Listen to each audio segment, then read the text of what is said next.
Okay, so last time we were out here, we were doing a series. I was exploring the idea of turning cases on the lathe. I had heard about it from a guy on the internet named Jackie Schmidt who had done it successfully. Don't know where he got it from or whether he made it up. There were a few things that I liked about what he did. So I went out, found out how to do it, got good at it. It is now my way of turning out all my small match cases. Well, up to 300 WSM. I've done lots of PPCs, 6x47s, and some 300 WSMs. But now in this 50 BMG series, early on, before the series morphed into what it is today, I had an action that had been kicking around for, I don't know, a lot of years. Let's say 10 years. And I had another Noreen firearms gun that I'd bought when a sporting goods store was selling their demo model, and I got it cheap. So I had these two actions, and I decided I was going to go play with and explore the 50 BMG. Well, during the course of that, it morphed into something completely different. I'm now building 4 of them. And early on in this project, when I was really trying to cheap out, I ordered up 100 reclaimed cases. These reclaimed cases have been picked up on a range somewhere. They have been fired in all different guns. They vary 5 or 6 thousandths in length and size, and I noticed this one's got a ding in the shoulder from when I sized it. Anyway, none of this matters. This is random stuff. I haven't worked with random brass, rifle brass, ever in my life.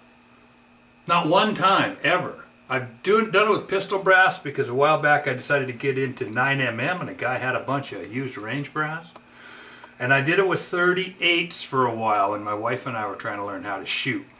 And I got a few thousand so that we could have 5-gallon buckets of ammo to carry out into the field. And so I've done it a little bit with pistol brass. I kind of knew what to expect. But these came and they vary all over the spectrum.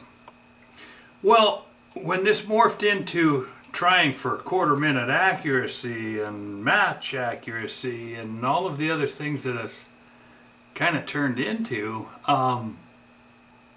here's these 100 cases that I own that are just sitting there, and I'm going, what in the world am I going to do with these? Well, I've decided that when I sell these guns, I'm going to sell them with 20 or 25 loaded rounds of some nicely done cases that'll work fine for normal people. So now I've gotten to the point where I've taken all of these 100 cases and I've popped the primers, and if you look closely you can probably, if I can turn this in the light just right, I've done a bunch of work to the primer pocket, chamfered, got rid of the old mess that they come with, which is a crimped in thing. And I took a, I believe I used a size 292 gauge, and I gauged all of these because one of the things that's happening, these primers are $1 a piece. I take this old brass and I get it all swaged out, and then every now and again I just mash a primer, and there goes $1, and there goes $1, and there. So I decided to take a pin gauge and find a size that works universally, which I believe is 292. And I went through this batch right here, and I cleaned up all the primer pockets and I gauged them so that they all work. I believe a primer measures 31.0, 0.310 or something. So this end is cleaned up now. This end is never going to be as big as my chamber, so I can work with the fact that the bases are fine. This brass has been tumbled and cleaned up and it looks good, but that means the ends are all buggered and flared. And of course it's all nicked and dinged and it's been fired in all kinds of stuff. It looks decent, but it's many times fired all different velocities, all different guns, semi-automatics. I didn't find any pleated ones, but neither here nor there. So I decided I'm going to go in and neck turn, because the other thing is they're inconsistent neck size. Different years, different lots, Lake City all the way as far as I know. So I figured, well, I'm going to come out here and as I've mentioned earlier in the series, this big stuff makes it so easy to see things, to see method. It's kind of interesting. So what I've done, well, first of all, I was going to come out and show you something really cool, because I was going to take this to the next level. I was going to whip out this mandrel such that you could run the case up onto the mandrel to turn it and then run it out over this step and come back and trim it to length at the same time. Because my lathe is equipped with not equipped with, I put them on. I put DROs on everything so I can get a readout. And I can have this mandrel in here. I can run a case up, I can go up, touch off, come back, drop into that little groove, trim it to length. And I'm thinking I could turn, trim to length, deburr, bam! So I took a piece of rebar a few days ago and I made my first mandrel, and it turned so good. I went on the Bench Rest Central and said, hey dudes, this is so cool. This stuff turns like 12L14. Bunch of people jumped on and said, dude, you're full of it. Rebar is manufactured out of all kinds of crap and it doesn't have any consistency, and you're going to find out if you got lucky and got a good one, you just got lucky. Turns out they were right. They were completely right.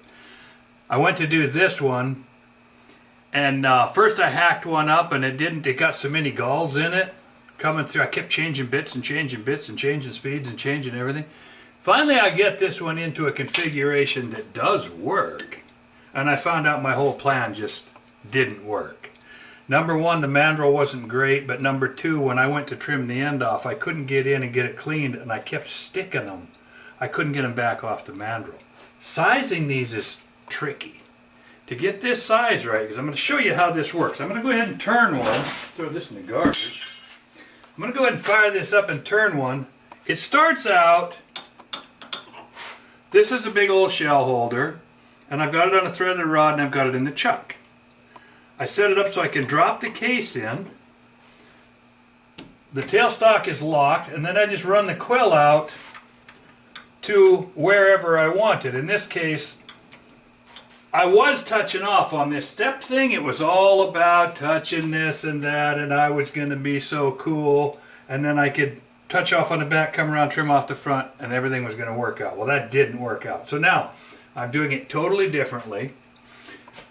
But the genius thing that Jackie came up with, or somebody came up with, was that when I spin the handle, see, I leave this connected here when I turn it on. And it doesn't even really tap in there. You run it up on there, and then you run the handle past and you let it slack, and this drops into a slack position, and that case head's really not even touching down in this shell holder. So now I can just turn it on. I've got my settings here. Now this is the way I do it. I'm not saying this is right. I come in on the first setting and it just kind of touches off. I don't know if you can see that anything's happening here.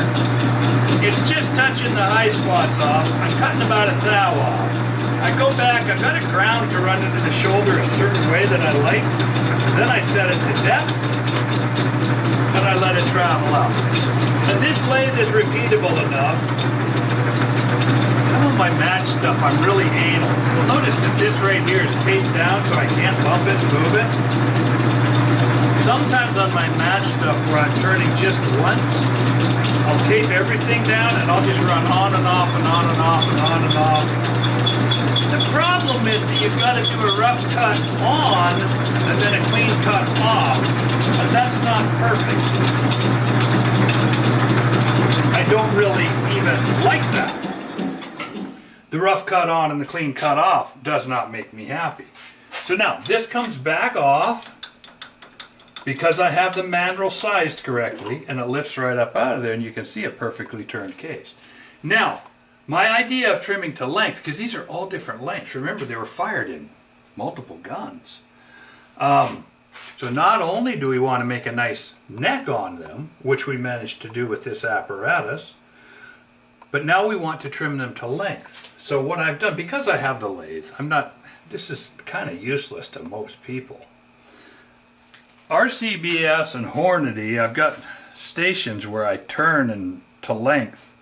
This particular one, I believe, is an RCBS. I have quite a few of these chucks, and the reason they're laying around is because I've converted them all to carbide on both of my case trimmers. And the case goes in like this, it runs up to length on the case trimmer, and it has stops on it, and you're done. The problem is that these big old 50 BMGs don't fit in the machine. There it is. That shows the cutting assembly. So what I'm going to do instead, and I haven't done this yet, but I know that this will work. Again, because my tailstock quill, I can zero it anywhere that I want. And then I can go an exact dimension. What I will do is clamp this into the lathe end. There's always a debate about whether you should spin the case or spin the end, but bottom line is I can get enough alignment that if I've got this, and I can ride off of this surface, so I can index this in quickly and easily on this end, then I can run cases up in there, trim them to exact length using the DRO readout, back everything back off, and then I'll just hand chamfer the rest of it. But it's a way to salvage. I've got these manga cases, well, like 100 of them. And cases are expensive in this day and age. So, I was debating what to do. Now, I just ordered from 10X, I think is the name of the company online, a couple hundred RWS cases. No, I don't know how many I got. I got a couple hundred 10X bullets, which are hand turned. No, I think I only got 25 or 50 cases. I said that out loud. I'm like, what do I want 200 cases for? My cases last forever. But I've got RWS cases coming. I have no idea how thick they are. This match reamer that I've got has got like a 550.5, maybe 551 neck. And some of these, like my idea was I bought a case of belt ammo and I figured I got it for $2 a pop. The primers are worth that, the cases are worth that. I figured I'd go out, slam them in, fire form them, kill a couple of birds, get a roughly fire formed case, take it out, clean it up, had this big plan.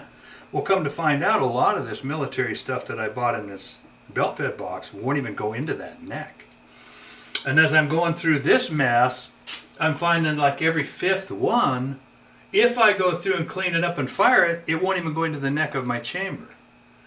So I decided it's been fired, so the necks are hardened up enough to work for this method, because that's one of the things. If you all remember when I did this, you can't do this with virgin brass.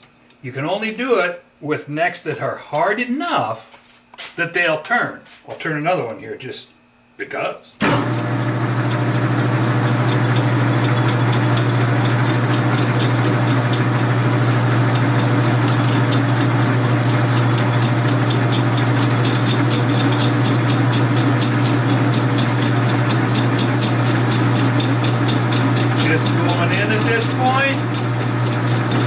Shoulder, cleaning up, getting a little switch around the shoulder. Now I go in my extra half a thou bump and I turn my way back out. Yes, this lathe is repeatable enough that if I index it the same, no, they might not be within a tenth because I'm using the cross feed. It's probably possible to get these better, but it's good enough for what I'm doing. And it's really showing off this method that I like, that I'm kind of infatuated with. Whoopsie, whoopsie. There's a little burr on that case neck, and it was just enough to stop that case. That's a bugger. Okay, so, get this back off of here. Now, I do have a contingency for that. And let me just show you the contingency. Because the sizing of this mandrel on this big, and plus these necks vary in hardness, they're all fired under different conditions. When I stick one, which I did earlier, I actually stuck one that didn't clean up. That one cleaned up at the end and it was within just a tiny tit of the end. It's going to be cleaned up when I deburr it. But then what I do is crack this loose, back this out of here, take this off, finish turning. Then I put it back in. This is a pain. This is not ideal. But these big old bent crookedy cases, this is my way out of a bad situation. Then I can pretty quickly put it back together and drive that thing back off of there. So, not ideal, Not the best way to turn in the whole world.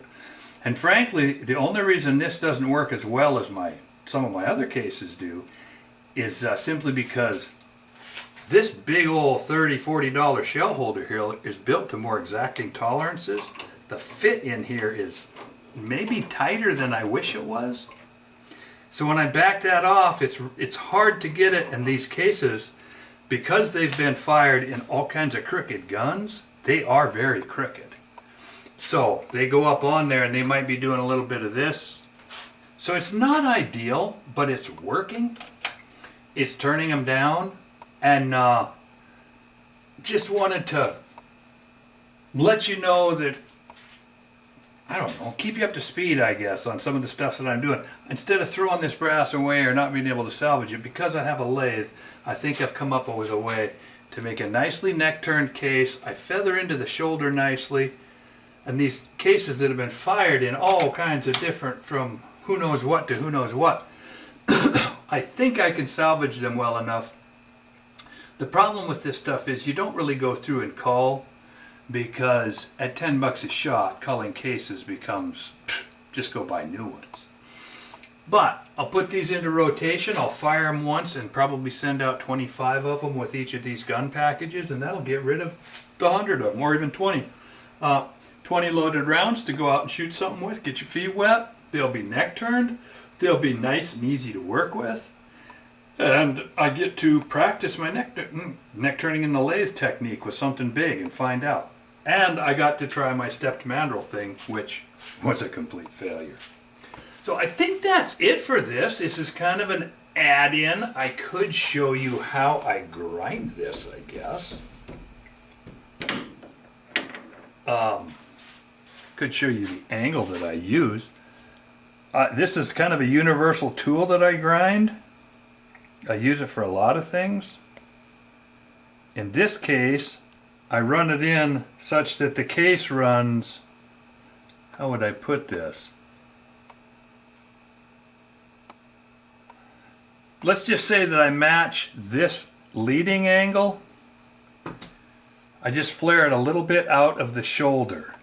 So this point right here goes into the neck-shoulder junction, and this flares and rides up the shoulder just a little bit. That's how I set this angle. This is a grind that I use a lot because it's easy to sharpen these flats. Just run them on a diamond stone, and then this top I can just flop it over and just put this side down onto the diamond stone and just scrub it and clean these edges right up, and it cuts really, really well. So if this is something that you could ever be interested in, hopefully this helps you with the mechanics of neck turning in the lathe and showing it on something this big. Maybe, see, this is the only place I can put my camera, and the lighting out here is pretty goofed up. So maybe with this bigger equipment you'll get a better shot at what's actually going on down here. If not, oh well. Enjoy the day.